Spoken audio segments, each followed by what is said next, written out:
সেরা সেরা দেখো মাছের কোয়ালিটি কি, হ্যাঁ সেরা ভোলা সেরা। সব ভোলা খাবার মুখে লেগে থাকবে, সব ভোলা খেতে গেলে আমাদের দোকানে আসতে হবে। আমাদের দোকানে মাছের সাইজ থাকে না। এ কত করে ভাই এগুলো, সাইজ কি আছে কত করে? 3 কিলো। 3 কিলো সাইজের ভোলা, তাই তো? এত বড় বড় ভোলা। রবিবারের বাজার চাকদা বাজারে এই ভোলার নাম কি? এই ভোলার নাম কি? মধু ভোলা। মধু ভোলা। দাম কত আছে? জানতে পারে না দাম কত আছে সাইজ কোনটা? এটার? 350 টাকা করে। 350 350 টাকা করে মধু ভোলা। জিনিস দেখাচ্ছি, দেখো। দাঁড়া, কাটবি না ভিডিও। কুলাঘাটের ইলিশ, কুলাঘাটে মাছের গালা দেখেছো? গালা গালা দেখেন, কাঁচা মাছ, কাঁচা কাঁচা। কুলাঘাটের ইলিশ, কুলাঘাটের ইলিশ। ইলিশের দাম বেশি, 2000 টাকা কিলো। এসব মাছ কাঁচা মাছ তো, বর্ষার ইলিশ। কুলাঘাটের মাছ ভিতরে ফুটো নাই। কাটবো, দুধ যেমন সাদা হবে এমন সাদা হবে, আর না হলে কাটা মাছ দিকে চলে যাবে। সব ভোলা কি ভোলা?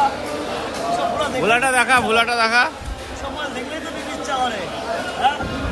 হ্যাঁ, আর দুটো ধর, ভোলাটা আর দুটো ধর। শাড়ি লাগো ভোলা মাছের চেহারায়, কথা বলে চেহারায়। সব হলো জিনিস জিনিস। বুঝি না, 4 পিস এনেছি, 4 পিস। 4টে বিক্রি হয়ে গেছে, 4টে বিক্রি হয়ে গেছে। এ শুনলাম নাকি এটা গোটা রান্না হবে। হ্যাঁ, এটা শুনলাম নাকি গোটা রান্না হবে। এটা গোটায় রান্না হবে, খালি কাচিয়ে দিতে হবে। কাচিয়ে দিয়ে গোটায় রান্না হবে। রোস্ট হবে, রোস্ট নাকি? হ্যাঁ হ্যাঁ।